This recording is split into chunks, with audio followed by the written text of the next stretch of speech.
everyone, welcome to a new video. I have information about Tommy Robinson. Hopefully this will be helpful for you guys, but I'm going to go through it as much as I can. Hope I don't bore you, but keep watching. Anyway, let's just start off with Tommy Robinson was arrested by 7 coppers, thrown in a van, had about 12 minutes with the judge, even though I feel the judge was biased because he was angry about what Tommy Robinson were doing, live feed recording, a court case that was going on regarding the rape gangs, highlighting it. He wants to make sure that the police do not ignore this issue, but obviously that's where we're at. He was arrested for doing that, 13 months in prison because of the suspended sentence. So he was suspended for 18 months, so to keep his nose clean, but obviously the judge decided that what he was doing could prejudge a jury, even though the decision had already been made. What you have to remember is, right, there's 3 cases going off. Now one case has been decided on. The second case, they more or less decided to sentence these guys, but there was a 3rd case due. And if they're all connected, they didn't want to prejudge the 3rd case. I think that's where the issue is here. Anyway, Tommy Robinson got a new legal team with the help of Rebel Media. Ezra Levan has been doing some crowdfunding and is trying to fund his new legal team because he got a new lawyer team.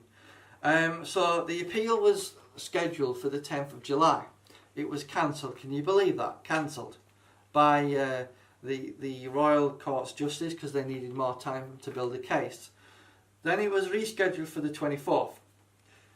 But then the actual appeal was due to be heard by Lord Brian Leveson. Now, Ezra Levan, owner of Rebel Media, said he was confident that this Brian Leveson would actually do the right thing and free Tommy. But I was very sceptical about this, so I did a bit of research. Now it turns out that Brian Leveson, right, of the Leveson Inquiry, remember that, has actually been on BBC Radio 4 and actually discussed the case briefly with someone who mentioned Tommy Robinson. Obviously Brian Leveson didn't actually mention Tommy Robinson's name, but insinuated Tommy without mentioning his name, but the interviewer mentioned his name and Brian Leveson more or less said yes. I'll give you a copy of that at the end of this video. You can listen to it, but I feel he's prejudged Tommy straight away, and then I think that's prompted Lord Sir Ian Burnett, Lord Chief Justice, to get involved because he's found out about this and thought, oh no, we better do this properly. So he's actually going to be presiding over 3 other judges. So you're going to have Brian Leveson as one of the judges. Obviously Sir Ian Burnett is going to be one of the judges, and there's going to be 2 other judges as well. So Lord Sir Ian Burnett, Lord Chief Justice, is the top man in England. He is the actual boss when it comes to the courts, and obviously, hopefully that's some good news for you guys. Obviously we're going to have a proper case heard by a team, a panel of judges, not just one judge. So hopefully, even if you've got one biased judge, hopefully the others won't be, and they'll judge the facts. So Tommy's legal team is going to challenge 2 issues. One issue is the length of sentence. As I said in a previous video that other people have been given lesser sentences than Tommy was. So there's a precedence here where, I'll give you an example where someone would have been given 4 months for having 2 contempt hearings and breaking the rules 26 times, and he only got 4 months. Tommy, even though he had a suspended sentence for 18 months, was given 13 months in prison. So obviously you have to say, has he been given a fair sentence for the crime? So does the punishment fit the crime, as it were? So obviously that's an issue we have to talk about. And it's really encouraging that that there will be an appeal on the 18th of July with a panel of judges, and let's hope the Royal Courts of Justice, with this Lord Sir Ian Burnett, Lord Chief Justice, will give Tommy a fair hearing. Because what you've got to think about is he's covering these rape gangs, right? What about the swift justice for the children? You know, where was the urgency to, you know, have these rape gangs swiftly put in prison? But Tommy's reporting on it and he gets sent down straight away like that. It doesn't seem very fair to me. I don't know about you guys. Do you think it's fair? Leave a comment in the comments box. Let me know what you think. One other issue has come to light that concerns me. Now, I was listening to Ezra Levant telling everyone about the information he's got from the family regarding the appeal. He's actually asking to be crowdfunded so he can come to the UK and actually document what's happening and be a journalist. It concerns me that, because Carolyn Robinson, who is Tommy Robinson's right-hand man and cameraman, actually came out and talked about Ezra Levant and his crowdfunding processes. Many people have actually left Rebel Media. Another journalist that left under dubious circumstances was Lauren Southern. She left Rebel Media under dubious circumstances. It concerns me when Ezra Levant decides to do crowdfunding. It seems to me that Rebel Media is funded by people making donations, but most of those donations, once they've paid for whatever needs to be done, what happens to the rest of the money? It just disappears. And someone actually made a comment on one of Ezra Levant's battleground chats that he sometimes does. Have a look on YouTube. He basically does every weekday. He does a 1 hour show where he talks about news issues. And there was someone who said in one of the chats, pay for the visit yourself, because he's asking for £3,000 to pay for a flight, hotel, and you know, whatever else, meals or whatever. But $3,000 seems a lot of money to me. And Ezra Levant is a millionaire. Why does he need to be crowdfunded for coming to basically do some journalism on Tommy's appeal case?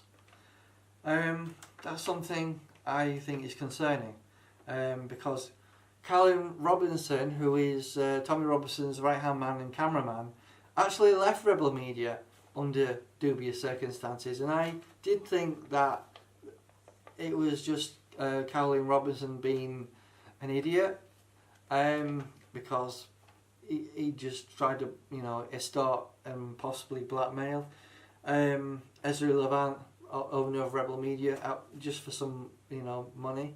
Anyway, I just think it's a bit dubious for someone to ask for $3,000 just to come and monitor Tommy's court case. Let me know what you think. Do you think it's a bit funny and strange? Anyway, hope you found this video informative, and thanks for watching. Supporters of Tommy Robinson clash with police in London. The political activist was jailed for 13 months because his use of Facebook could have prejudiced a trial. This week, Sir Brian Leveson, head of criminal justice in the courts of England and Wales, tells me that the law needs updating to cope with the growth in social media. What about the problem of members of the public posting comments on their own Twitter feed, on their own Facebook page, ignorant of the law or perhaps deliberately flouting the law?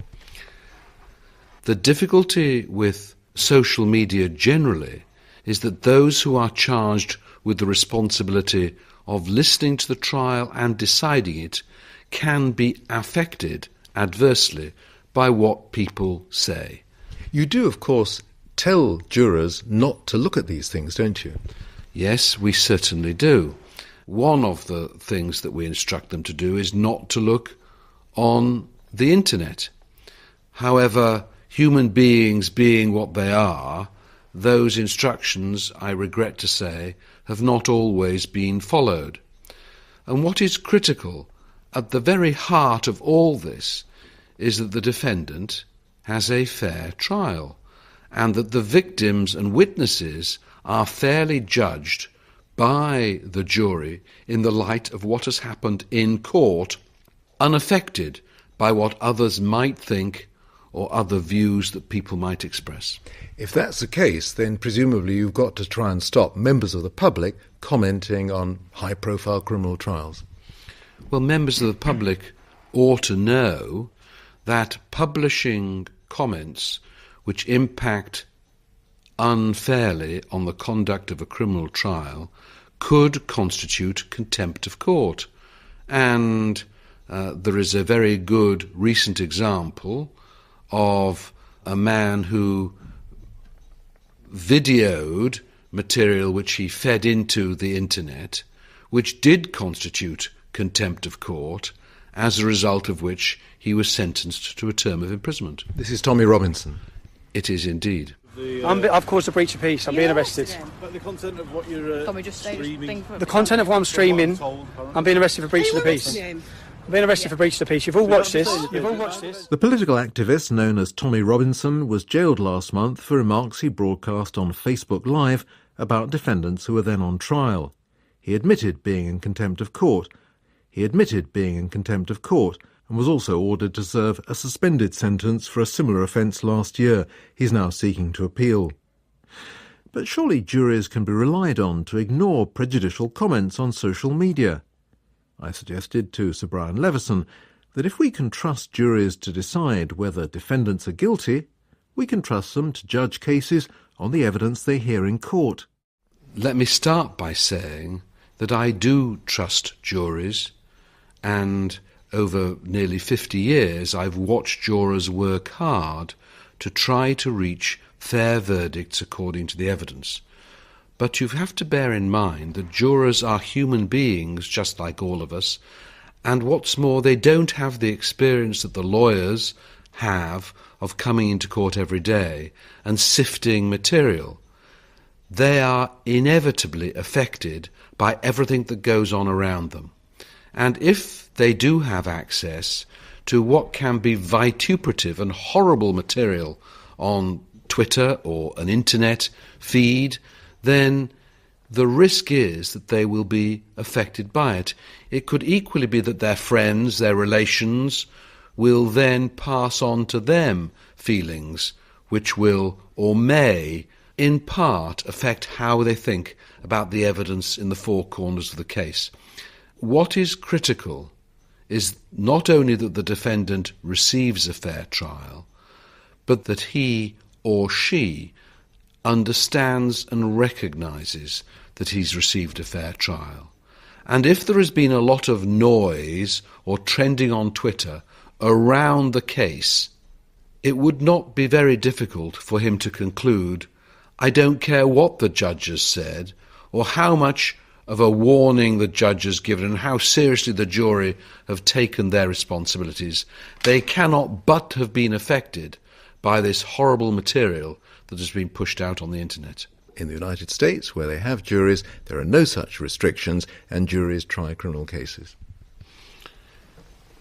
The United States is a very different system, and in many cases they can still sequestrate the jurors and keep them away from all this material. Lock them up and keep them from watching television or the internet. Yes, but the fact is the defendant has to have a fair trial.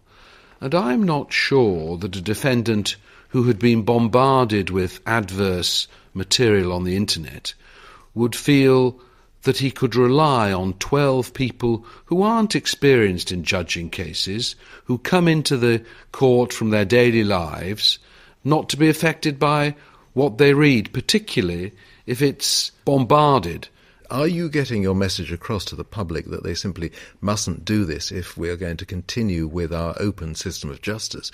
Or is it right to say that, the internet changes everything and we have to have trials behind closed doors? Well, we certainly don't have to have trials behind closed doors. I believe totally, completely in open justice, and our criminal courts, save in perhaps one case in a million, are all conducted in public so that everybody can see what we are doing, what the justice system is doing in the name of the public. Where do we go from here? Do we need to tighten up the law? Well, I think we need to bring our law from an analogue system into a digital age. That the position has to be addressed, I have no doubt. Sir Brian Leveson, as a serving judge, he wouldn't be drawn on how the law should change, not least because reforms are currently being considered by the Attorney-General.